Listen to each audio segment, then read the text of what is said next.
Hi everyone. ఈరోజు నేను చెప్పబోయే కథ నగరంలో ఉద్యోగం. చలపతి శేషాద్రి చదువులు పూర్తి చేసి నగరంలో ఉద్యోగం చేయాలన్న మోజులో ఉన్నారు. నగరపాలక సంస్థలో ఖాళీలు ఉన్నట్లు తెలిసి ఇద్దరు దరఖాస్తులు పంపుకున్నారు. పలానా రోజున ఉద్యోగుల ఎన్నిక జరుగుతుందని ఇద్దరికీ కబురు అందింది.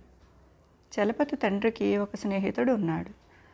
ఆ స్నేహితుడికి కావలసిన మనిషి మురహరి అనే ఆయన నగరంలో ఉంటున్నాడు. అందుచేత తండ్రి చలపతితో సత్రంలో దిగవద్దని మురహరి ఇంటికి వెళ్ళమని చెప్పి తన స్నేహితుడి చేత మురహరికి ఒక లేఖ రాయించి చలపతికి ఇచ్చాడు. చలపతి మురహరి ఇంటికి వెళ్ళడానికి నిశ్చయించుకున్నాడు. కానీ శేషాద్రి ముక్కు మొహం తెలియని వారింటి దిగటం ఏమాత్రం ఇష్టం లేక సత్రంలో దిగుతానన్నాడు. వాళ్ళ ప్రయాణం అనుకున్నంత చురుకుగా జరగక ఉద్యోగస్తుల ఎన్నికకు ముందు రోజు సాయంత్రం నగరం చేరవలసిన వాళ్ళు మర్నాడు చివరి జాములో అక్కడికి చేరారు. తెల్లవారితే ఉద్యోగుల ఎన్నిక. శేషాద్రి సత్రం వెతుక్కుంటూ వెళ్ళిపోయాడు.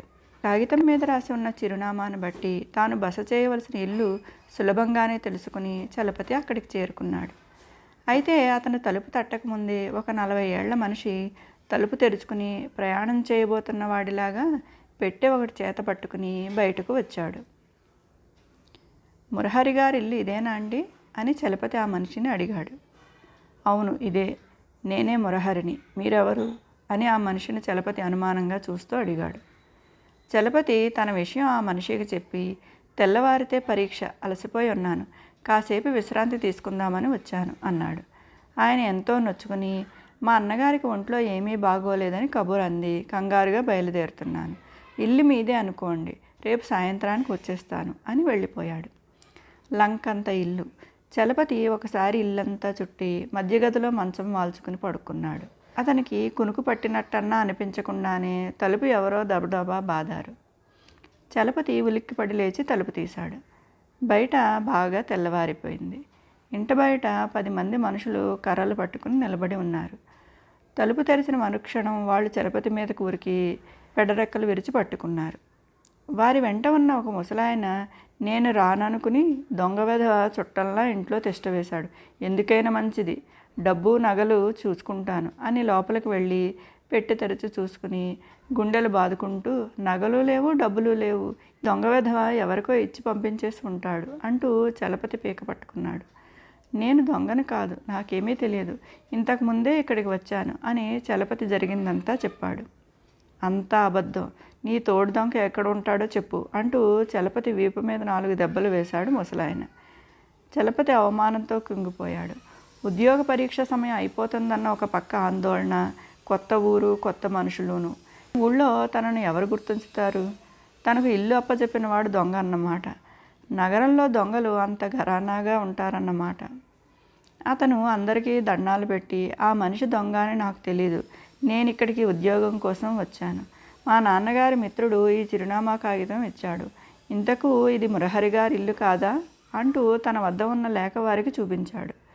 మురహరి ఆ ఇల్లు ఖాళీ చేసి 6 నెలలు అయిందట. వీడిని గదిలో బంధించి ఆ మురహరిని పిలుచుకురండి అని ఎవరో సలహా ఇచ్చారు. చలపతిని గదిలోకి తోసి గొళ్ళెం పెట్టి మురహరిని పిలుచుకుని వచ్చారు. అప్పటికి మధ్యాహ్నం అయింది. అప్పటికి చలపతి ప్రయాణ బడలికతోనూ నిద్ర చాలక పరీక్ష మించిపోతుందన్న ఆందోళనతోనూ సగం చచ్చి ఉన్నాడు. మురహరి వచ్చి చలపతి వద్ద ఉన్న లేఖ తీసుకుని చూసి, ఇది నా మిత్రుడు రాసినదే, ఈ అబ్బాయిని నేను లోగడ చూడలేదు కానీ ఇతను నిశ్చయంగా మా ఊరివాడే అన్నాడు. అందరూ చలపతికి క్షమాపణ చెప్పుకుని అతన్ని విడిచిపెట్టారు. మురహరి అతన్ని తన ఇంటికి ఆహ్వానించాడు.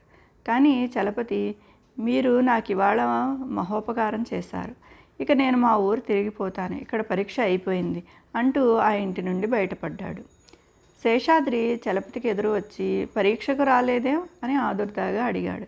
చలపతి జరిగినదంతా చెప్పాడు. అది విని శేషాద్రి, నీకు నగరంలో ఉద్యోగం సరిపడదు, నగరంలో మోసాలు సర్వసామాన్యం, అయితే వాటిని తెలివిగా ఎదుర్కోవాలి, నువ్వు ఏం చెప్పినా ఆ స్థితిలో వాళ్ళు వినరు కాబట్టి దొంగను చూపిస్తానంటూ వారిని నగరపాలక సంస్థకు తీసుకురావాల్సింది. అక్కడ నేను ఉంటాను, మన దరఖాస్తులు సంస్థలో ఉంటాయి, వాటిని బట్టి నువ్వు దొంగ కాదని తేలికగా రుజువయ్యేది, నువ్వు పరీక్షకు హాజరు కూడా అయ్యేవాడివి, నన్ను 2 రోజుల్లో ఉద్యోగంలో చేరమన్నారు, ఈలోగా నిన్ను మీ నాన్నకు అప్పచెప్పి వస్తా అన్నాడు. చలపతి తమ ఊరు చేరి వ్యవసాయం చేయడం ప్రారంభించాడు. ఇదండి ఈరోజు కథ. రేపు ఇంకో కథ చెప్పుకుందాం.